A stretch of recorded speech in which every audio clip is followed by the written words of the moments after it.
મારું નામ સ્નેહલ પુરાણી છે. આજે આપણે ગ્રીન ટેકનોલોજી વિષયના chapter number 1 renewable energy resources વિશેની પહેલું લેક્ચરની વાત કરીશું. તો ગ્રીન ટેકનોલોજી સબ્જેક્ટ જે જીટીયુમાં ઓફર થાય છે સેમેસ્ટર નંબર 6 માં, એનો સબ્જેક્ટ કોડ છે 4360904 અને આપણું પહેલું ચેપ્ટર જે છે એ છે રિન્યુએબલ એનર્જી રિસોર્સિસ.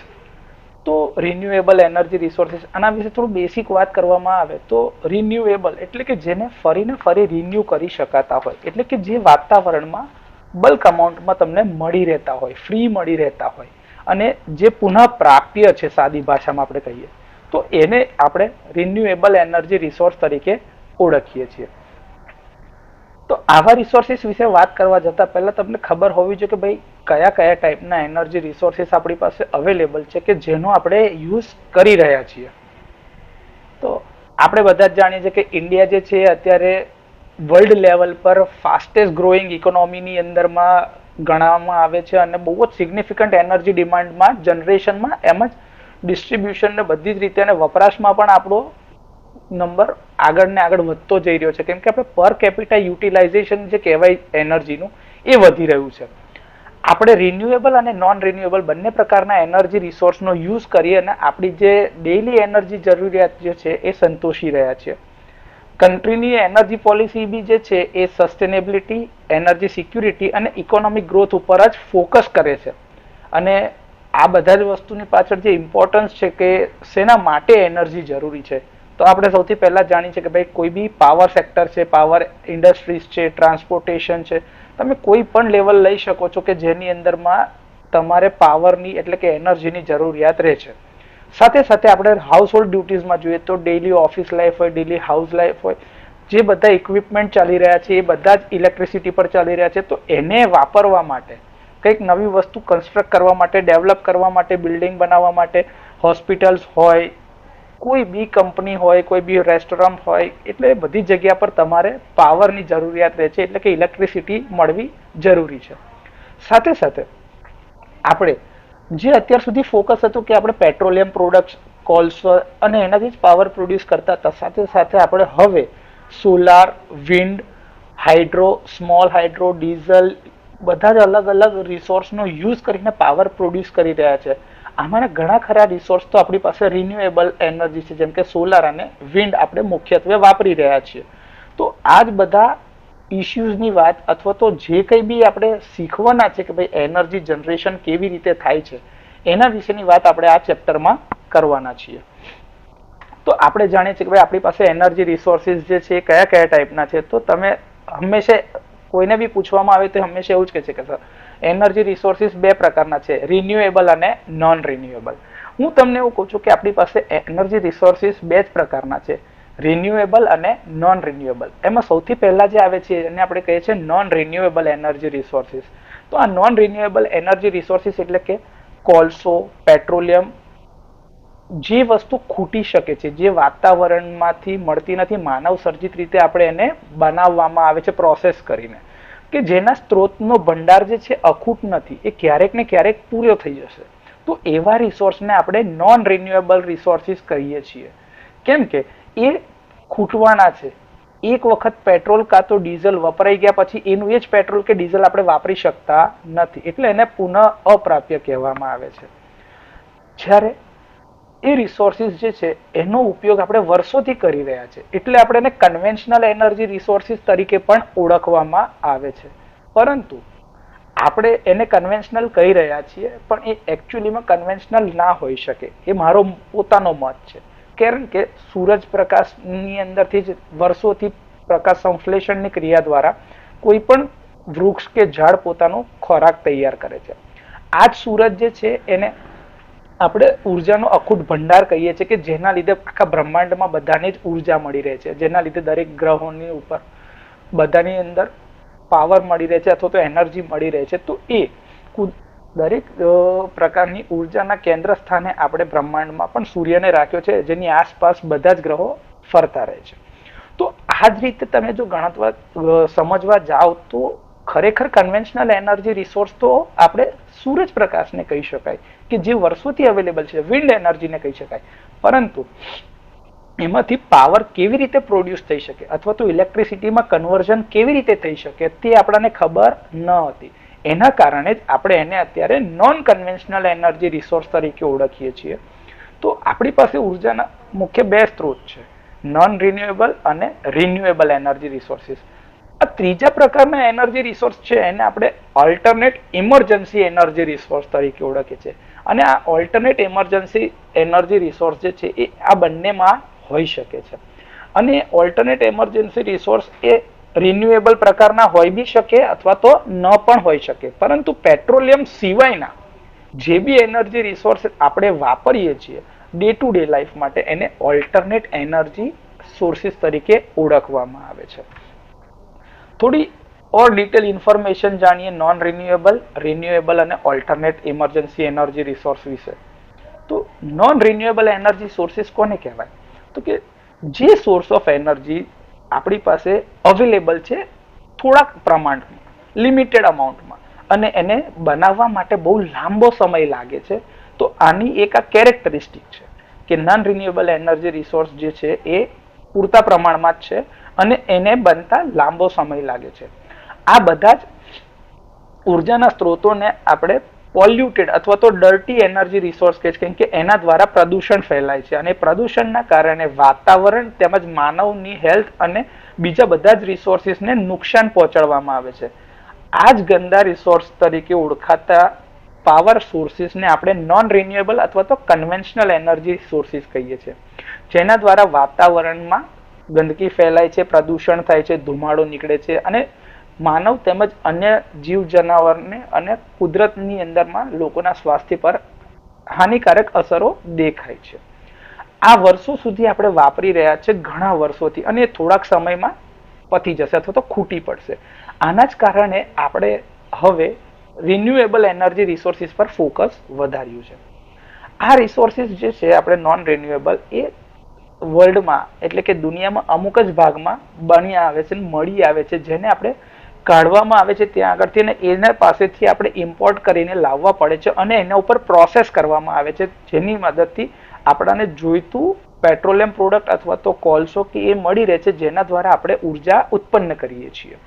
અને આ જ બધા રિસોર્સની અંદરમાં એક્ઝામ્પલ તરીકે પણ આપેલું છે કોલસો, પેટ્રોલિયમ અથવા તો નેચરલ ગેસીસ. આમાં જે કોલસો જે છે એ ઇન્ડિયા લેવલ પર વાત કરીએ તો આપણે 50% energy generation coal base power પ્લાન્ટથી કરીએ છીએ. અને આ કોલસા ઇન્ડિયામાં જે મળી રહે છે એ છે ઝારખંડ, ઓડિશા અને છત્તીસગઢ. આપણા ત્યાં જે કોલસા મળે છે એ લિગ્નાઇટ કોલસા છે અને એ લિગ્નાઇટ કોલસાની એફિશિયન્સી બહુ જ ઓછી છે.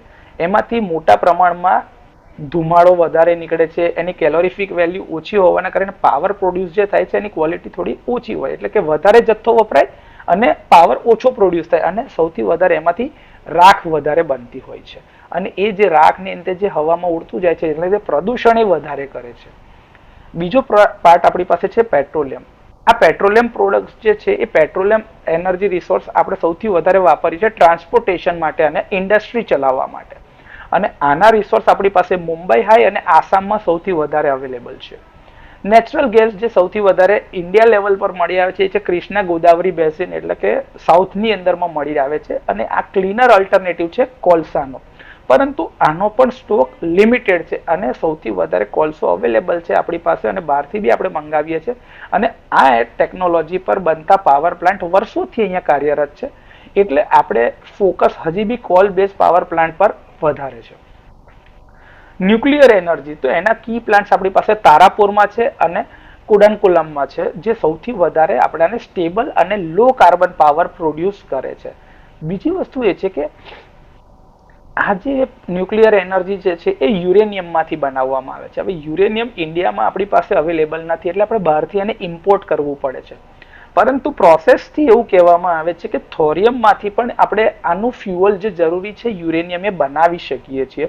તો અત્યારે એના લેવલ પર બી ટેકનોલોજીકલ એડવાન્સમેન્ટ અને પ્રોસેસ ચાલી રહી છે. જો આપણી પાસે એ થઈ શકશે તો આપણે ઇન્ડિયામાં થોરિયમનો જથ્થો આપણી પાસે અવેલેબલ છે. થોરિયમની મદદથી જ આપણે પોતાનો ન્યુક્લિયર પાવર પ્લાન્ટ ડિઝાઇન કરીશું અને પોતાના nuclear power પ્લાન્ટથી energy be produce કરીશું.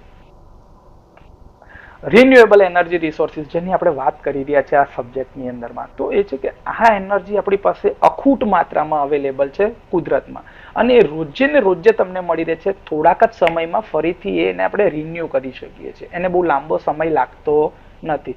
બીજું કે આને ક્લીન અથવા તો ચોખ્ખા એનર્જી રિસોર્સ તરીકે ઓળખવામાં આવે છે, કેમ કે એના લીધે વાતાવરણમાં ક્યાંય પ્રદૂષણ ફેલાતું નથી. પરંતુ આપણાને સૌથી પહેલા કે આ પ્રકારના ઉર્જા સ્ત્રોતનો ઉપયોગ કરીને ઇલેક્ટ્રિસિટી પ્રોડ્યુસ કરતા આવડતી ન હોવાથી આપણે અત્યારે એને નોન કન્વેન્શનલ એનર્જી સોર્સ તરીકે ઓળખવામાં આવે છે. તો તમને સવાલ થશે કે સર આપણાને આ પ્રકારના એનર્જી રિસોર્સની જરૂરિયાત કેમ પડી? તો 1973ની અંદરમાં બહુ મોટો કોલ ક્રાઇસિસ થયા હતા, જેના કારણે આખી દુનિયામાં પાવરને પ્રોડક્શન ઓછું થઈ ગયું હતું આ ઓઇલ ક્રાઇસિસના લીધે. તો એના લીધે ટ્રાન્સપોર્ટેશન, ઇન્ડસ્ટ્રી ચલાવવાની તે બધાની અંદરમાં બહુ મોટો પ્રોબ્લેમ ક્રિએટ થયો હતો. ત્યારે લોકોએ વિચાર કર્યો કે આવું જો ભવિષ્યમાં થાય તો આપણી પાસે એનો કોઈ ઓલ્ટરનેટ હોવો જરૂરી છે, અને લોકોએ ત્યાર પછીથી સોલાર, વિન્ડ એવા જે નોન કન્વેન્શનલ એનર્જી રિસોર્સ પર ફોકસ કરીને એને ડેવલપ કરવાની શરૂઆત કરી. હવે આપણા જેવો દેશ જે છે કે જેની પાસે ભરપૂર માત્રામાં સૂરજ પ્રકાશ અને પવન ઉર્જા અવેલેબલ છે, તો એવા દેશે આની ઉપર વધારે ફોકસ કરવાની જરૂર છે. અત્યારે આપણો દેશ આની અંદર જ વધારે ફોકસ કરીને દિવસે ને દિવસે વધારે જનરેશન ઇન્જેક્ટ કરે છે સોલાર અને વિન્ડની મદદથી. એટલે કે સિસ્ટમની અંદરમાં રિન્યુએબલ એનર્જી રિસોર્સનું પ્રમાણ વધતું જઈ રહ્યું છે. અત્યારે આપણે જોઈએ તો આપણું જે જનરેશન જે છે રિન્યુએબલ એનર્જીથી વધી રહ્યું છે. એ મોંઘું બી પડે છે, પરંતુ એના લીધે વાતાવરણ પર અસર સારી થઈ રહી છે, અથવા તો કોઈ આડઅસર થતી નથી એવું કહી શકાય. જેમ જેમ ટેકનોલોજીકલ એડવાન્સમેન્ટ થતો જાય છે એમ એમ આ જનરેશનનો કોસ્ટ ઘટતો જઈ રહ્યો છે, જેનાથી આપણને ફાયદો થઈ રહ્યો છે. અને હવે થોડા સમય બાદ એવો પણ એક સમય આવશે કે જ્યારે આપણી પાસે વધારે એફિશિયન્ટ સોલાર જનરેશન હશે અથવા તો વધારે એફિશિયન્ટ વિન્ડ જનરેશન હશે, જેના લીધે તમારે ઊંચી એફિશિયન્સીથી તમે પાવર પ્રોડ્યુસ બી કરી શકશો, ટ્રાન્સમિટ બી કરી શકશો, અને એના લીધે નેચરની ઉપર કોઈ આડઅસર પણ નહીં થાય. રિન્યુએબલ એનર્જી રિસોર્સિસની જો આપણે વાત કરીએ તો આપણી પાસે સૂરજ પ્રકાશ સૌથી વધારે અવેલેબલ છે, કારણ કે ઇન્ડિયા જેવા કન્ટ્રીમાં જે વહેલી સવારમાં 6 વાગ્યાથી સાંજના 6 વાગ્યા સુધીમાં તમને 12 કલાક સુધી સૂરજ પ્રકાશ અવેલેબલ હોય છે, જેના લીધે તમે સારું એવું જનરેશન કાઢી શકો છો. આપણી પાસે સૌથી વધારે પોટેન્શિયલ છે, અને લગભગ 2030 સુધીમાં આપણો ટાર્ગેટ છે કે આપણે 280 ગીગાવોટ સુધીનું સોલાર પાવર ઇન્જેક્ટ કરતા થઈએ. એટલે કે આપણી જે ડેલી એનર્જી નીડ્સ છે એ આપણે શિફ્ટ કરી દઈએ સોલાર ઉપર. વિન્ડ એનર્જી તો અત્યારે ઇન્ડિયા કરન્ટલી આખા વર્લ્ડમાં 4થા નંબર પર છે પાવર પ્રોડ્યુસ કરવાની દ્રષ્ટિએ, અને એ નંબર કદાચ બદલાયો બી હોઈ શકે છે, કાં તો ત્રીજો કાં તો બીજો નંબર પર હોઈ શકે છે. હાઇડ્રો પાવર આપણી પાસે મોટા મોટા હાઇડ્રો પાવર સ્ટેશન્સ અવેલેબલ છે, પરંતુ આપણે સ્મોલ હાઇડ્રોની અંદર પણ વિકસવાનું ચાલુ કર્યું છે, જેથી કરીને નાના નાના પ્રોજેક્ટ્સથી આપણે આજુબાજુના વિસ્તારને પણ પાવર આપી શકીએ. આપણી પાસે બહુ મોટા પ્રોજેક્ટ છે, ભાખરા નાંગલ અને તહેરી ડેમ જે આપણે જોયેલા છે. બાયોમાસ એનર્જી આપણું બીજું એક ફોકસ છે કે આપણે એગ્રીકલ્ચર રેસિડ્યુઝ અને વેસ્ટ જે પ્રોડ્યુસ થઈ રહ્યો છે એનો યુઝ કરીને આપણે એમાંથી બાયોમાસ એનર્જી પ્રોડ્યુસ કરી રહ્યા છે. આ કુદરતી રીતે મળતો રિસોર્સ છે આપણી પાસે, કે જેનો આપણે ઉપયોગ કરીને પાવર પ્રોડ્યુસ કરી શકીએ છીએ. બીજું કે એગ્રીકલ્ચરલ વેસ્ટ અને આપણો જે રૂટીન વેસ્ટ છે, જે આપણા ત્યાં આગળથી લેવા માટે કચરાની ગાડી બી આવી રહી છે, તો એ આપણને બધા અલગ અલગ પ્રકારના કચરા રાખવાનું કહે છે. પ્લસ સેનિટેશનનો જે વેસ્ટ છે, આ બધાનો યુઝ કરીને આપણે બાયોમાસ એનર્જી પ્રોડ્યુસ કરી રહ્યા છે. જીઓથર્મલ અને ટાઇડલ એનર્જી આનું પ્રમાણ અત્યારે આપણી પાસે નથી, પરંતુ આપણે એની અંદર પણ હવે શરૂઆત કરી રહ્યા છીએ કે જેથી કરીને આપણે આ પ્રકારની ઉર્જાનો પણ ઉપયોગ કરી શકીએ. જીઓથર્મલ એટલે કે ભૂઉષ્મીય ઉર્જા, એટલે કે પૃથ્વીના પેટાળની ઉર્જાનો આપણે ઉપયોગ કરવા માંગીએ છીએ. અને ટાઇડલ એનર્જી એટલે કે દરિયાના મોજાની ઉર્જા, કેમ કે આપણે જાણીએ છીએ કે આપણી પાસે 1600 કિલોમીટર લાંબો દરિયા કિનારો છે ગુજરાત એકલા પાસે, અને આખા ઇન્ડિયા પર જોવા જાય તો આપણી પાસે આ બાજુ ગુજરાતમાં અરબ સાગર છે, નીચે હિન્દ મહાસાગર છે, તો બહુ મોટો વિશાળ આપણી પાસે પોટ છે કે જેના અંદર દરિયાના મોજા કન્ટિન્યુઅસ આપણને આવતા હોય તો એની આપણે ઉર્જાને કન્વર્ટ કરી શકીએ. તો આપણે અત્યારે એ દિશામાં પણ આગળ વધી રહ્યા છીએ. જે મેં તમને આગળ વાત કરીએ કે ઓલ્ટરનેટ એમરજન્સી એનર્જી રિસોર્સિસ, આ કોઈ અલગ પ્રકારના નથી, પણ પેટ્રોલિયમ સિવાય કે ફોસિલ ફ્યુઅલ સિવાય તમે એક અલગ પ્રકારના ઉર્જા સ્ત્રોતને વાપરો છો કે જેના લીધે ગ્રીન હાઉસ ઇફેક્ટ કાં તો બહુ ઓછા ઉત્પન્ન થતા હશે કાં તો નહિવત પ્રમાણમાં ઉત્પન્ન થતા હશે, જેને આપણે ઓલ્ટરનેટિવ એનર્જી તરીકે ઓળખીએ છીએ. ઓલ્ટરનેટિવનો મતલબ જ થાય છે કે વૈકલ્પિક, કે ભાઈ કોલસો, ઓઇલ, નેચરલ ગેસ એનો વિકલ્પ શું આપણી પાસે, એ વિકલ્પ જે આપણે વાપરીએ જેના દ્વારા પાવર પ્રોડ્યુસ થાય એને આપણે ઓલ્ટરનેટિવ રિસોર્સ ઓફ એનર્જી કહીએ છીએ. અને એના લીધે વાતાવરણ પર નહિવત અસર થાય અથવા તો બહુ જ ઓછી માત્રામાં અસર થાય છે.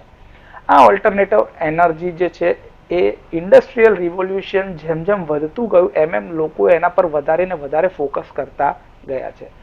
ઘણા લોકોને આજે બી એ કન્ફ્યુઝન છે કે સર ઓલ્ટરનેટિવ એનર્જી રિસોર્સ અને રિન્યુએબલ રિસોર્સ જે આપણે એનર્જીના કહીએ છીએ બંને એક જ? ના, એવું હોઈ શકે. ઓલ્ટરનેટિવ એનર્જી રિસોર્સ તરીકે રિન્યુએબલ એનર્જી રિસોર્સ હોઈ શકે, પણ બધા જ alternative energy resource renewable energy resource હોઈ શકે નહીં. એક ઉદાહરણ સાથે સમજીએ. જેમ કે જો સોલાર પાવરની આપણે વાત કરીએ તો સોલાર પાવર જે છે એ રિન્યુએબલ એનર્જી રિસોર્સ છે અને કોલ બેઝ પાવર પ્લાન્ટનો એક વિકલ્પ છે, એટલે કે એક ઓલ્ટરનેટિવ છે. આપણે ઇલેક્ટ્રિક વ્હીકલ જે છે એને ચાર્જ કરવા માટે બેટરીનો યુઝ કર્યો તો એ પેટ્રોલ સિવાય તમે બીજો યુઝ કર્યો પાવર સોર્સ તરીકે બેટરી, જેની અંદરમાં કેમિકલ રિએક્શનથી તમને ઇલેક્ટ્રિસિટી પ્રોડ્યુસ થાય છે, તમારું વ્હીકલ ગતિ કરે છે. તો એને તમે વૈકલ્પિક એટલે કે ઓલ્ટરનેટિવ એનર્જી રિસોર્સ કહી શકાય. એ જ રીતે ન્યુક્લિયર પાવર, તો ન્યુક્લિયર પાવર જે છે એને ઓલ્ટરનેટિવ કહી શકાય કેમ કે એમાં ન્યુક્લિયર ફ્યુઅલ વપરાય છે, એમાં કોઈ બી પેટ્રોલિયમ પ્રોડક્ટ કે કોલસો વપરાતો નથી. તો એને તમે ઓલ્ટરનેટિવ એનર્જી રિસોર્સ કહી શકો, પણ એના લીધે બી વાતાવરણને અસર તો થાય છે, ધુમાડો તો એમાં બી થાય જ છે, પોલ્યુશન તો એમાં થાય છે, ન્યુક્લિયર વેસ્ટ તો એમાં બી બની રહ્યો છે, તો એ રિન્યુએબલ એનર્જી રિસોર્સ નથી. તો આ વસ્તુ એ તફાવત સમજાવવા માટે જ એક્ઝામ્પલ લીધા છે કે દરેક રિન્યુએબલ એનર્જી રિસોર્સ જે છે એ ઓલ્ટરનેટિવ રિસોર્સ બની બી શકે અને ન પણ હોઈ શકે, જ્યારે દરેક ઓલ્ટરનેટિવ રિસોર્સ જે છે એ રિન્યુએબલ હોય એવું જરૂરી પણ નથી. એ રિન્યુએબલ હોઈ પણ શકે અથવા તો ન પણ હોઈ શકે. તો આ રીતે આપણી પાસે જે 3 પ્રકારના એનર્જી રિસોર્સની આપણે વાત કરી, મુખ્યત્વે હજી પણ કહું છું કે 2 જ પ્રકારના એનર્જી રિસોર્સ છે. ઓલ્ટરનેટ એમરજન્સી એનર્જી રિસોર્સ એ આ બધાની અંદરથી કાઢેલો એક ત્રીજો ભાગ છે, એ ત્રીજો કોઈ પ્રકાર છે નહીં. અત્યારે જે આજની તારીખમાં આપણે વાત કરીએ તો આપણી પાસે જે લેટેસ્ટ ડેટા અવેલેબલ છે કે ભાઈ ઇન્ડિયાની ટોટલ ઇન્સ્ટોલ્ડ કેપેસિટી જે છે 30/11/2024 સુધીની અંદરમાં, આ ડેટા આપણી પાસે સેન્ટ્રલ ઇલેક્ટ્રિસિટી ઓથોરિટી દ્વારા અવેલેબલ વેબસાઇટ ઉપરથી જ આપણે લીધેલો છે, કે જેમાં સેન્ટ્રલ સ્ટેટનું જનરેશન મેગાવોટમાં છે 104,452.93 મેગાવોટ. ટોટલ આટલું જનરેશન જે આપણી પાસે છે એમાં 22.86% સેન્ટ્રલ જનરેટ કરે છે, સ્ટેટ વાઇઝ જનરેશનમાં 23.71% અને પ્રાઇવેટ સેક્ટરથી જે જનરેશન થઈ રહ્યું છે 53.41%. એ જ રીતે આપણી પાસે ફ્યુઅલ વાઇઝ જો આપણે જોવા જઈએ તો આપણી પાસે કોલ બેઝ જનરેશન જે છે એ ટોટલ જનરેશનના 46.20% જેટલો ભાગ ભજવે છે. લિગ્નાઇટ જે છે 1.44%માં, ગેસ જે છે 5.43% જનરેશનમાં ભાગ ભજવે છે અને ડીઝલ બહુ જ ઓછા પ્રમાણમાં પાવર જનરેશનમાં આપણે યુઝ કરી રહ્યા છીએ. જે આપણું ઇન્ટરેસ્ટ છે અત્યારે જાણવા માટે એ છે કે આપણી પાસે ટોટલ 44.99% એટલે લગભગ 45% RES એટલે કે રિન્યુએબલ એનર્જી રિસોર્સથી પાવર પ્રોડ્યુસ થઈ રહ્યો છે, જેમાં હાઇડ્રો એકલાથી 10.28% અને બાકીનું જે રહ્યું 34.71%થી પાવર પ્રોડ્યુસ થાય છે. આ 34.71%ની અંદરમાં વિન્ડની મદદથી 10.49% અને આપણે મેજરલી જેના પર ફોકસ કરીએ છીએ છે સોલાર 20.61%, બાયોમાસ અથવા તો કોજનરેશનથી 2.34%, વેસ્ટથી આપણે 13% જેટલો અને સ્મોલ હાઇડ્રો પાવર પ્લાન્ટથી 1.11% જેટલો પાવર આપણે પ્રોડ્યુસ કરી રહ્યા છે. જો આ જ વસ્તુ આપણે ડિટેલ એની વેબસાઇટ ઉપરથી જોવી હોય તો હું તમને આ વેબસાઇટ ઉપરથી બી બતાવી શકું એમ છું કે જે આંકડો આપણે જે લીધો એ જે આપણે ડેટાની વાત કરી રહ્યા છીએ આ જો ટોટલ ઇન્સ્ટોલ્ડ કેપેસિટી, અને આ જે છે આપણી પાસે એ ગવર્મેન્ટના ઓફિશિયલ રિસોર્સ પરથી અવેલેબલ છે. પાવર સેક્ટર એટલે ગ્લાન્સ તમે જોશો તો આ તમે જે જોઈ રહ્યા છો એ તમને એક્ઝેક્ટ એ જ બતાવે છે કે ભાઈ કે આપણી પાસે 30/11/2024 દરમિયાનમાં આ રિપોર્ટ છે સેન્ટ્રલ ઇલેક્ટ્રિસિટી ઓથોરિટી તરફથી જે આવેલો છે એ જ રિપોર્ટની આ પીડીએફ ઓપન કરી છે મેં તમને, જેમાં સેન્ટ્રલનું જનરેશન દેખાય છે, સ્ટેટનું જનરેશન, પ્રાઇવેટ સેક્ટરથી આ જનરેશન એના પર્સન્ટેજ તમને દેખાઈ રહ્યા છે. એની જ અંદરમાં કોલ બેઝ જનરેશન કેટલું છે, lignite base, gas base, diesel base કેટલું જનરેશન છે એ દેખાય છે. અને આ પર્સન્ટેજ વાઇઝ કે આપણું ટોટલ રિન્યુએબલ એનર્જીનું પર્સન્ટેજ છે 45%, જેમાં હાઇડ્રો એકલું 10.3% છે અને બાકી 34.7%ની આજુબાજુ જે છે એ વિન્ડ, સોલાર અને અધર રિન્યુએબલ એનર્જી રિસોર્સિસથી પાવર પ્રોડ્યુસ થઈ રહ્યા છે, જે મેં તમને આગળ બતાવ્યા. ન્યુક્લિયરથી આપણે પાવર પ્રોડ્યુસ કરીએ છીએ 1.8%નો, અને આ બધાનો ટોટલ સરવાળો તમે કરો એટલે 100% પાવર જે પ્રોડ્યુસ થાય છે આટલો થાય છે, 4,56,757 મેગાવોટ એનર્જી.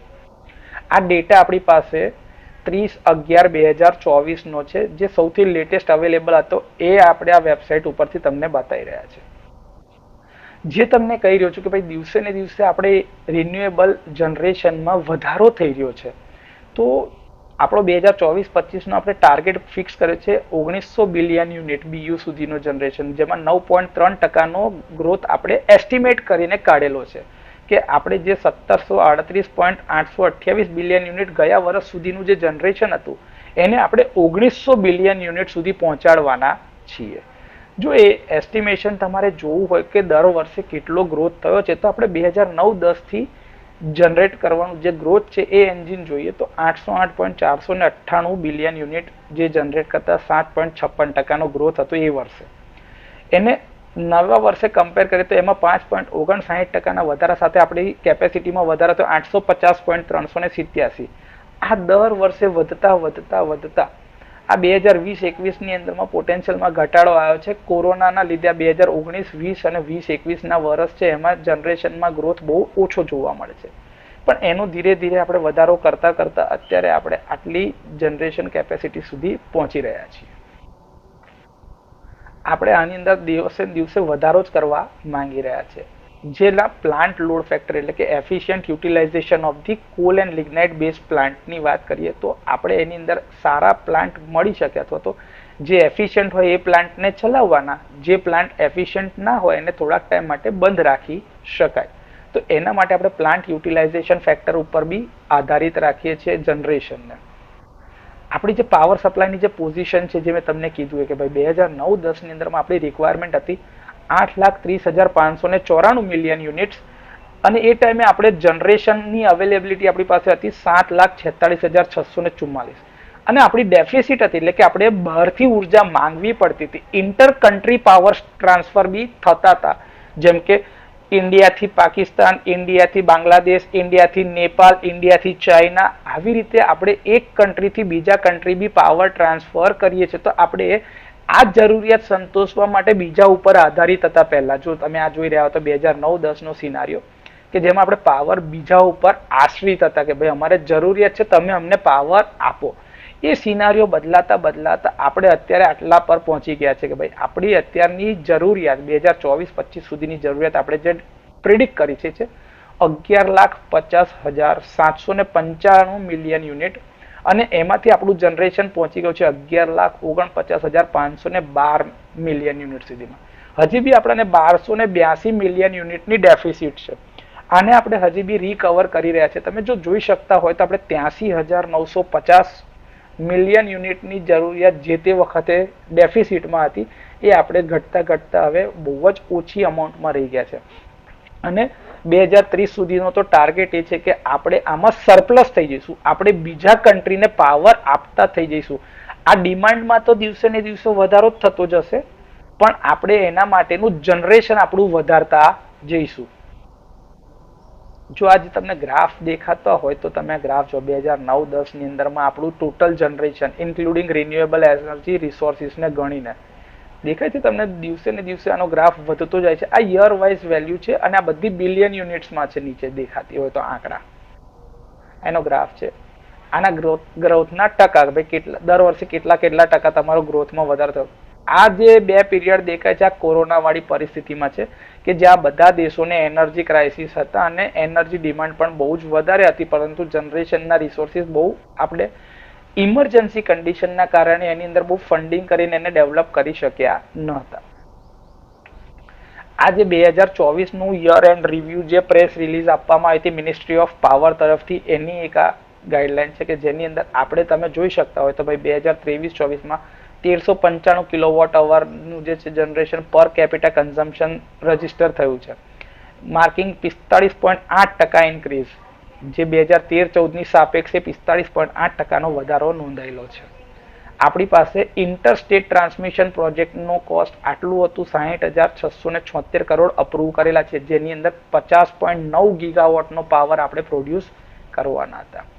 આ જે પબ્લિશ થયું છે 1 જાન્યુઆરી 2025 અને એ મોકલવામાં આવ્યું છે પાવર મિનિસ્ટ્રી તરફથી જ, મિનિસ્ટ્રી ઓફ પાવર જે આપણે કહીએ ને ઇન્ડિયન એનર્જીના, એના માટે એના તરફથી છે. તો એની અંદરની જો તમે આ લીફલેટ જોશો તો તમને ખબર પડશે કે ભાઈ આપણા ટાર્ગેટ શું છે, આપણે શું અચીવ કરીને બેઠા છે, શેની અંદર આપણું વધારે ફોકસ છે. તો જો તમે જોતા હશો ને જનરેશનમાં તો જો લખ્યું છે significant growth in installed capacity, તો આપણે 83.8%નું ઇન્ક્રીઝ કર્યું છે, જેમ એમાં 249 ગીગાવોટ માર્ચ 31, 2014 થી લઈને અત્યાર સુધીમાં આપણે પહોંચી ગયા છે 457 ગીગાવોટ નવેમ્બર 30, 2024 સુધીમાં. તો આટલું વધારે જનરેશન આપણે એક્સપાન્ડ કરી ચૂકેલા છીએ.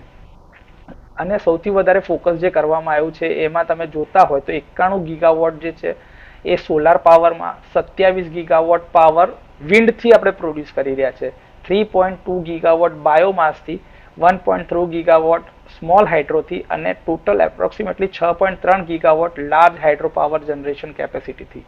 તો આપણે ક્લીન એનર્જી પ્રોડ્યુસ કરવા માટે વધારે ફોકસ કરી રહ્યા છે. આપણે અમુક થર્મલ પાવર સ્ટેશન બંધ બી કરી રહ્યા છે અને અમુકને રીડિફાઇન કરીને પ્લાન્ટ યુટિલાઇઝેશન ફેક્ટર વધારીને એને વધારે ટાઈમ ચાલી શકાય એવી રીતે કરી રહ્યા છે. હજી પણ આપણો આધાર કોલ બેઝ પાવર પ્લાન્ટ ઉપર જ છે, એટલે આપણે એની સ્ટોક જે છે એને વધારી રહ્યા છે આપણી પાસે, જેથી કરીને આપણે બીજા કોઈ બી કન્ટ્રીમાં કોઈ બી આડઅસર થાય અથવા તો ફાઇનાન્શિયલ ક્રાઇસિસ આવે અથવા તો ક્યાંક કોકની સાથે વોર સિચ્યુએશન એટલે કે ઇમરજન્સી કન્ડિશન આવી જાય તો આપણી પાસે અમુક દિવસ સુધીનો કોલસો અવેલેબલ રહે એવી આપણે વ્યવસ્થા રાખેલી છે. હાઇડ્રો પ્રોજેક્ટ્સની અંદર આપણે વધારો કરી રહ્યા છે, બીજા પમ્પ્સ, હાઇડ્રો સ્ટોરેજ કે ભાઈ આપણે સ્ટોરેજ સિસ્ટમ ઉપર બી ફોકસ કરી રહ્યા છે કે ભાઈ સોલરનો પાવર સવારે અવેલેબલ હોય તો એ જ પાવરને આપણે વધારે લાંબો ટાઈમ સ્ટોર કરી રાખીએ અને જ્યારે જરૂર હોય અને સોલર અવેલેબલ ના હોય ત્યારે એ પાવર વાપરી શકાય, એના માટે આપણે સ્ટોરેજ સિસ્ટમનો યુઝ કરી રહ્યા છે. એની અંદર આપણે ફોકસ કરીએ છીએ પમ્પ હાઇડ્રો સ્ટોરેજમાં, અને એ ના મળે તો આપણી પાસે બીજો એફિશિયન્ટ એનર્જી રિસોર્સ છે બેટરી એનર્જી સ્ટોરેજ સિસ્ટમમાં. અત્યારે આપણે એક બીજી વસ્તુ પર ફોકસ કરી રહ્યા છે જેને આપણે કહીએ છીએ જનરેશન શેડ્યુલિંગની સાથે સાથે લોડ શેડ્યુલિંગ. કેમ કે આપણી જે ટેરિફ જે છે ઇલેક્ટ્રિસિટીના ટેરિફ એ બદલાઈ રહ્યા છે અને એની અંદર તમે સાંજના ટાઈમે અમુક લોડ વાપરો તો તમને ઓછા પૈસે પાવર મળશે અને એ જ કામ જો તમે સવારના કરતા હશો તો તમારે વધારે પૈસા ચૂકવવા પડશે. આને જ કહેવામાં આવે છે લોડ શેડ્યુલિંગ. આવી ઘણી બધી પોલિસી છે, જો તમે ટેરિફ સ્ટ્રક્ચર તમારું જોતા હશો તો તમને આ વિશે થોડો અંદાજો આવી શકે છે. આપણે ટ્રાન્સમિશન નેટવર્ક બી ઊભું કર્યું છે, જેના માટે આપણે જે વાત કરી આ રહ્યું જો 50.9 ગીગાવોટનું ઇન્ટરસ્ટેટ ટ્રાન્સમિશન પ્રોજેક્ટનો કોસ્ટ પણ અપ્રૂવ કરેલો છે સરકારે. એટલે આપણે એટલું પાવર જનરેશન વધારવા પર ફોકસ કરીએ જેથી કરીને પાવર એક સ્ટેટથી બીજા સ્ટેટમાં મોકલી શકાય અને આ જ પાવરને આપણે એકોમોડેટ કરી શકીએ છીએ. પ્લસ રાઇટ ઓફ વે એટલે કે જ્યારે તમારે નવા પાવર પ્લાન્ટ અથવા તો ટ્રાન્સમિશન યુટિલિટીની જરૂરિયાત હોય તો જે ખેતરને જે કોઈકની યુટિલિટી વચ્ચે આવતી હોય તો એના આપણે સરકાર હસ્તગત કરવા માટે એને એનું કમ્પન્સેશન ચૂકવવામાં આવે છે, જેને કહેવામાં છે રાઇટ ઓફ વે. તો એના માટેની બી ગાઈડલાઈન બદલી છે સરકારે અને એની અંદર બી ખેડૂતોને જેની જમીન છે એને વધારે ને વધારે સારા રૂપિયા ચૂકવવામાં આવી રહ્યા છે, જેથી કરીને એ જમીન પર આપણાને પાવર પ્લાન્ટ અથવા તો ટ્રાન્સમિશન યુટિલિટી માટેના ટાવર ઇન્સ્ટોલ કરવાની પરમિશન મળી શકે, એની જગ્યા મળી રહી શકે. એવી રીતે આપણે ડિસ્ટ્રીબ્યુશન સેક્ટરમાં બી સારો એવો વધારો કરી રહ્યા છે, કેમ કે આપણે રૂફટોપ સોલાર સિસ્ટમ પર વધારે ફોકસ કરીને દરરોજ નવા રૂફટોપ ઇન્ક્લુડ કરી રહ્યા છે, જેના લીધે આપણું પાવર જનરેશન જે છે એ સોલાર ઉપર જ વધી રહ્યું છે. અને અત્યારે આપણે જોઈ રહ્યા છીએ તો જે ખેતી લાયક જમીન હોવા છતાં એમાં કોઈ પાક ઉત્પન્ન ના થતો હોય તો એવી જમીનોને સરકાર અત્યારે સોલાર ફાર્મ ડેવલપ કરવા માટે વાપરી રહી છે. તો ખેડૂતો પોતાની જમીન આવી રીતે પણ સોલર પાવર પ્લાન્ટ બનાવવા માટે અથવા તો ઇન્સ્ટોલેશન માટે આપીને પીએમ કુસુમ યોજનાનો લાભ લઈને ઘણી બધી આવી રીતે પાવર પ્રોડ્યુસ કરી રહ્યા છે અને એનું ડેઇલી જનરેશન સોલાર પાર્કથી ગ્રીડને મળી રહ્યું છે. એટલે આપણે એટલો જ કોલસો ઓછો બાળવો પડે છે, જેના લીધે વાતાવરણને આડઅસરથી બચાવી શકાય, ધુમાડા પ્રદૂષણથી બચાવી શકાય છે.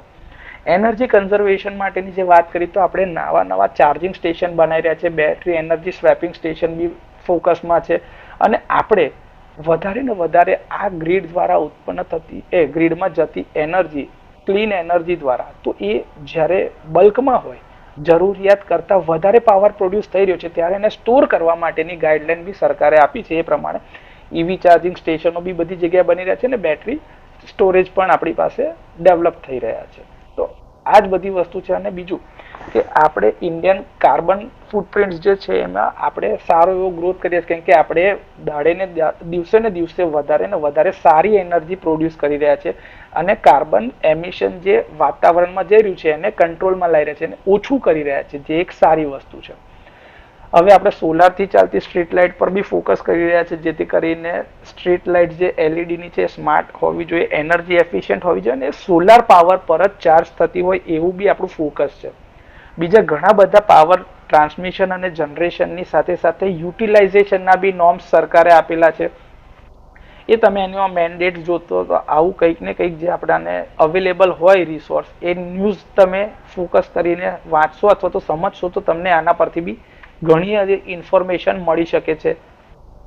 બીજું જે છે આપણે જે વાત કરી કે ભાઈ 30/11/2024માં દરેક અલગ અલગ પાવર સ્ટેશનથી કેટલા પાવર પ્રોડ્યુસ થઈ રહ્યા છે, તો એમાં નોર્ધન રિજનની વાત કરીએ એટલે કે ઉત્તર વિભાગમાં તો આટલું જે પાવર પ્રોડ્યુસ થઈ રહ્યા છે એ સ્ટેટમાં કેટલું થઈ રહ્યું છે, પ્રાઇવેટ સેક્ટરમાં કેટલું થઈ રહ્યું છે, સેન્ટ્રલ સેક્શનમાં કેટલું થઈ રહ્યું છે. એમાં કોલ બેઝ પાવર પ્લાન્ટ હોય, લિગ્નાઇટ, ગેસ, ડીઝલ અને આ બધા જ થર્મલ પાવર પ્લાન્ટની કેટેગરીની અંદરમાં છે. એટલે કે આ બધા જ આવશે નોન રિન્યુએબલ, એટલે કે કન્વેન્શનલ એનર્જી સોર્સિસથી તમે કેટલો પાવર પ્રોડ્યુસ કરી રહ્યા છો એ. આ જે છે ન્યુક્લિયરથી કેટલો પાવર પ્રોડ્યુસ થઈ રહ્યો છે, કયા સ્ટેટમાં, ક્યાં આગળ જગ્યા પર. રિન્યુએબલની મદદથી કેટલો પાવર તમે પ્રોડ્યુસ કરી રહ્યા છો એની આ વાત છે. અને આ છે ટોટલ ગ્રાન્ડ ટોટલ, કે આટલું ટોટલ નોર્ધન રિજનનું પાવર જનરેશન કેટલું છે તો કે છે 1,29,750.75 મેગાવોટ. એવી જ રીતે વેસ્ટર્ન રિજનનું ટોટલ છે 1,52,871.36, સધર્ન રિજનનું છે 1,32,461.30, ઈસ્ટર્ન રિજનનું છે 36,012.24, નોર્થ ઈસ્ટર્નનું છે 5502.18, આઇલેન્ડ જે છે એનું જનરેશન છે 159.67. આ આઇલેન્ડ એટલે અંદમાન નિકોબાર લક્ષદ્વીપની આપણે વાત કરી રહ્યા છે. અને આખા ઇન્ડિયામાં જો તમે વાત કરતા હોય તો એનું ટોટલ જનરેશન આટલું મળી રહ્યું છે. આની અંદરથી જે આપણને જનરેશન મળી રહ્યું છે, ટોટલ ઇન્સ્ટોલ્ડ કેપેસિટી જે આ રિન્યુએબલની આપણે વાત કરી રહ્યા છે, એક્સેપ્ટ પેલું હાઇડ્રો પાવર પ્લાન્ટ, તો small hydro, wind, biomass power અથવા તો કો જનરેશનથી વાત કરી છે, વેસ્ટ ટુ ધી એનર્જી અને સોલારથી, તો આટલું તમારું ટોટલ જનરેશન મળે છે રિન્યુએબલ એનર્જી રિસોર્સિસથી આખા ઇન્ડિયા લેવલ પર. તમે બધા સ્ટેટ વાઇઝ હવે જુઓ, ધારો કે નોર્થન રિજન હોય તો એમાં દિલ્હીમાં કેટલું છે, હરિયાણામાં કેટલું છે, હિમાચલ પ્રદેશમાં કેટલું છે, જમ્મુ કાશ્મીરમાં, પંજાબ, રાજસ્થાન, ઉત્તર પ્રદેશ, ઉત્તરાખંડ, ચંદીગઢ. આની અંદર તમારું ટોટલ પાવર જનરેશન છે. જો તમે રાજસ્થાનમાં જોશો ને તો રાજસ્થાનમાં હવે સોલારનું જનરેશન ખૂબ જ વધારે તમને જોવા મળશે. આ જે છે ને આ રિન્યુએબલ વાલામાં, જો રિન્યુએબલ વાલામાં દેખાય છે, રિન્યુએબલ વાલામાં રાજસ્થાનમાં તમને મોટા સોલાર પાવર પ્લાન્ટ હવે જોવા મળે છે. એના લીધે એનો આ સોલારનું પાવર પ્લાન્ટથી જનરેશન જે છે એ વધી રહ્યું છે રિન્યુએબલના કેસમાં. એ જ રીતે હવે આપણે વાત કરીએ વેસ્ટર્ન રિજનમાં ગોવા અને ગુજરાત. આપણા ગુજરાતની અંદર બી તમે જુઓ તો આ રહ્યું રિન્યુએબલ એનર્જી રિસોર્સનું પ્રમાણ જે તમને દેખાઈ રહ્યું છે. આપણે બી સારો એવો ગ્રોથ કરી રહ્યા છે ઇન્ડિયા લેવલ પર. બધી જ રીતે ગુજરાત, રાજસ્થાન, જેની પાસે આ બધા રિસોર્સ અવેલેબલ છે, આ તમે જોઈ શકો છો. બધા જ આપણા જે વેસ્ટર્ન રિજનની અંદરમાં કયા કયા છે તો કે ભાઈ ગોવા, ગુજરાત, મધ્યપ્રદેશ વચ્ચે સેન્ટરમાં છે, છત્તીસગઢ, મહારાષ્ટ્ર, દાદરા એન્ડ નગર હવેલી અને દીવ દમણ જે આપણી યુનિયન ટેરિટરી છે ત્યાં આગળનું જનરેશનની વાત છે. આ જ વસ્તુ છે સધર્ન રિજનમાં આંધ્રપ્રદેશ, તેલંગાણા, કર્ણાટકા, કેરલા, આ બધાની અંદર તમે જો જોશો ને તો આંધ્રપ્રદેશમાં જો તમે જુઓ તો તમારે વિન્ડની અંદરમાં જનરેશન સારું એવું જોવા મળશે. MNRE જો દેખાય છે આ રીતે રિન્યુએબલમાં બધી જગ્યાએ તમે જોશો તો તમને કર્ણાટકાનું પોટેન્શિયલ સારું એવું જોવા મળી રહ્યું છે. એ જ રીતે તમિલનાડુમાં બી સારું પોટેન્શિયલ છે રિન્યુએબલથી. તો આ જ રીતે આપણે ગ્રોથ કરી રહ્યા છે અને આ બધી જ વસ્તુઓની ઇન્ફોર્મેશન હું તમારા સુધી શેર કરું છું જેથી કરીને તમને આ વસ્તુ ભવિષ્યમાં કામ લાગે તમારી નોટ્સ બનાવવા માટે અથવા તો રેફર કરવા માટે. જો તમારે સ્ટેટિસ્ટિકલી કોઈકની સાથે વાત કરવી હોય કે ભાઈ ઇન્ડિયાનું જનરેશન કઈ રીતે છે, આપણી પાસે સેન્ટ્રલ ઇલેક્ટ્રિસિટી ઓથોરિટીની જે આ વેબસાઇટ છે એના ઉપર તમે આ રિપોર્ટ્સ પર જાઓ તો અત્યારે મેં આ ડેઇલી જનરેશન રિપોર્ટ જો ઓપન કર્યા છે તો ડેઇલી જનરેશન રોજે ને રોજે આવા જનરેશનના રિપોર્ટ જનરેટ થઈ રહ્યા હોય છે. આ ફ્રી અવેલેબલ છે. તમે ચાહો તો તમે આ જનરેશન જોઈ શકો છો આ વેબસાઇટ ઉપરથી. તમારી પાસે જે બી આંકડા શેર કરવામાં આવે છે કોઈ બી આંકડા ખોટા નથી. આ બધા જ વેબસાઇટ ઉપર મિનિસ્ટ્રી ઓફ પાવર દ્વારા અપડેટ કરવામાં આવે છે. આ 7 તારીખનો આપણો ડેઇલી જનરેશનનો રિપોર્ટ છે. 2 ભાષામાં આવે છે. હિન્દી આપણી રાષ્ટ્રીય ભાષા છે અને ઇંગ્લિશ જે છે યુનિવર્સલી એક્સેપ્ટેબલ લેંગ્વેજ હોવાના કારણે આ બંને ભાષામાં આવે છે, હિન્દી અને ઇંગ્લિશમાં. જો તમને આ દેખાતું હશે કે ભાઈ કેટલો પાવર પ્રોડ્યુસ કરે છે. આ સિંગલ ડેની વાત છે. એકચ્યુઅલ જનરેશન 7 જાન્યુઆરી 2025નું છે. હા, આજે તમને દેખાય છે ને આ. અને તમારે આખું જોવું હોય તો અહીંયા આગળથી જોઈ શકાય. સૌથી પહેલી જે શીટ ઓપન થશે એટલે તમને આવું દેખાશે કે ભાઈ ચંદીગઢે કેટલો પાવર પ્રોડ્યુસ કર્યો છે, દિલ્હીએ કેટલો પાવર પ્રોડ્યુસ કર્યો છે. જો રિન્યુએબલમાં બાયોમેસ, બાયોગેસ ને એનાથી આટલો પ્રોડ્યુસ કર્યો છે ગઈકાલના દિવસમાં. હરિયાણાની અંદરમાં આટલો. કેમ કે અત્યારે પરિસ્થિતિ એ છે કે નોર્ધન રિજનની અંદરમાં ઠંડીના લીધે પાવર વધારે પ્રોડ્યુસ થતો જ નથી. એટલે જો તમે જોશો ને તો સૌથી વધારે પ્રોડક્શન રાજસ્થાન ગઈકાલના દિવસમાં 143 મેગાવોટ પાવર એને જનરેટ કરીને મોકલ્યો છે મિલિયન યુનિટ્સની અંદરમાં. 143 મિલિયન યુનિટ્સમાં દેખાય છે તમને આ. એ જ રીતે ગુજરાતમાં તમે જો કાલે આપણે સૌથી વધારે આપણે ત્યાં પવન વધારે ફૂંકાતો એટલે આપણે કાલે વિન્ડથી વધારે પાવર પ્રોડ્યુસ થયો છે ગુજરાતમાં 148.21 અને સોલારથી 58.02 મિલિયન યુનિટ્સ. તો આ રીતે પાવર જે પ્રોડ્યુસ થાય છે રિજન વાઇઝ ડેઇલીના બેસિસ પર એ તમને દેખાઈ રહ્યો છે. તો કાલે ગુજરાતે ટોટલ જે જનરેશન કરીને મોકલ્યું એ છે 856.42 મિલિયન યુનિટ્સ. 856.42 મિલિયન યુનિટની આપણે વાત કરી રહ્યા છે ટોટલ અત્યાર સુધીમાં. અને કાલના એક જ દિવસની વાત કરીએ તો એ છે 206.43. આ તમારું ટોટલ 7 દિવસનું થયું. જે આપણા 7 દિવસ અત્યાર સુધી થયા એ 7 તારીખ સુધીનું એટલે 7 દિવસનું જનરેશન આટલું છે. અને આ જે છે એ ગઈકાલ એકલાનું છે. જો 148.21 અને 58.02 મિલિયન યુનિટ. અને આ જે છે કો જનરેશન અથવા તો નાના રિન્યુએબલ એનર્જી રિસોર્સિસથી જે થતું હોય તો રાજસ્થાન કરતાં બી આપણું જનરેશન કાલે વધારે છે. હવે વિન્ડથી જો પાવર વધારે પ્રોડ્યુસ થતું હોય તો સધર્ન રિજનની અંદરમાં બી સારો એવો પાવર પ્રોડ્યુસ કર્યો હશે એ લોકોએ. જો દેખાય છે તમને કર્ણાટકા સોલારથી વધારે, કેમ કે પવન વધારે હોય તે બી સારું નથી.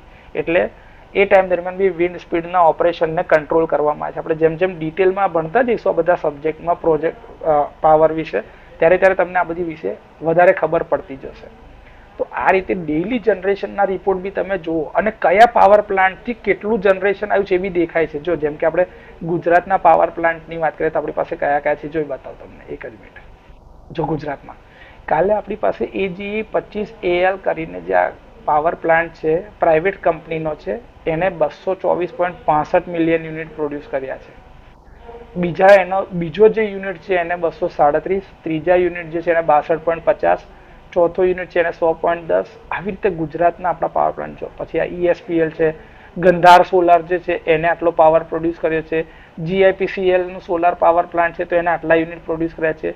GSEC2 જે છે એને આટલો પાવર પ્રોડ્યુસ કર્યો છે. GSECL RSP સોલાર જે છે એને આટલો પાવર પ્રોડ્યુસ કર્યો છે. પછી આપણી પાસે કવાસ સોલાર છે એને આટલા યુનિટ પ્રોડ્યુસ કર્યા છે. એવી રીતે SGEL જે છે તો એને આટલા પ્રોડ્યુસ કર્યા છે. એ તમારે કામ લાગી શકે એમ છે, કેમ કે આપણી પાસે આટલા પાવર સ્ટેશનો અવેલેબલ છે ગુજરાત લેવલ પર. જો તમે જોતા હશો તો બધા જ આખી લોકેશનને કવર કરેલા છે. તો આવી જ રીતે દરેક પાવરનું જનરેશન કેટલા યુનિટમાં આવી રહ્યું છે એ આખી આ ડેઇલી શીટ અવેલેબલ હોય છે પાવર સેક્ટરની વેબસાઇટ ઉપર, ministry of new and renewable energy રિસોર્સિસની વેબસાઇટ, કે જેના ઉપર આ ડેઇલી ડેટા તમારી પાસે અવેલેબલ હોય છે. તમે અહીંયા સેન્ટ્રલ ઇલેક્ટ્રિસિટી ઓથોરિટીની વેબસાઇટ ઉપર જઈને રિપોર્ટ્સમાં જઈને daily generation report, daily call report, daily renewable generation report તમારે આખો જોઈતો હોય તો બી તમે કાઢી શકો છો. ડેઇલી કન્ઝમ્પશન ગેપ રિપોર્ટ બી તમે કાઢી શકો, ભાઈ કેટલું કન્ઝમ થયું છે ને આપણે ક્યાંથી કેટલો પાવર મંગાવવો પડ્યો છે અથવા તો આપણે ક્યાં આગળ વધારે પાવર જનરેટ કર્યો છે. એના મંથલી રિપોર્ટ્સ બી અવેલેબલ છે, ક્વાર્ટરલી રિપોર્ટ્સ બી અને એન્યુઅલ રિપોર્ટ્સ, કે જેના ઉપરથી આપણે બધા આંકડા લઈને આ પીપીટી શરૂઆતમાં બનાવી છે. ઓપરેશનની અમુક જે ગાઈડલાઈન છે કે ભાઈ કયા નિયમો આધાર આ કામ કરી શકે, પાવર પ્લાન્ટ બનાવવો હોય તો તમારે કયા નિયમોનું ધ્યાન રાખવાનું છે, એ બધી ગાઈડલાઈન, રેગ્યુલેશન્સ ને બધું જ અહીંયા અવેલેબલ હોય છે.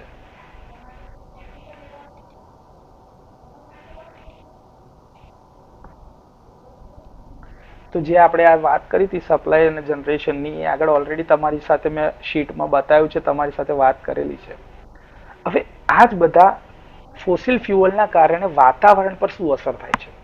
તો આ બધા કાર્બનિક ફ્યુઅલ હોય છે, જેના કારણે લાકડું છે, કોલસો છે, પેટ્રોલિયમ જે છે, એના લીધે વાતાવરણમાં કાર્બન ફેલાય છે, જેના લીધે કાર્બન ડાયોક્સાઇડ વાતાવરણમાં વધતો જાય છે અને એના લીધે ઝેરી ગેસ વાતાવરણમાં જવાના કારણે તમારી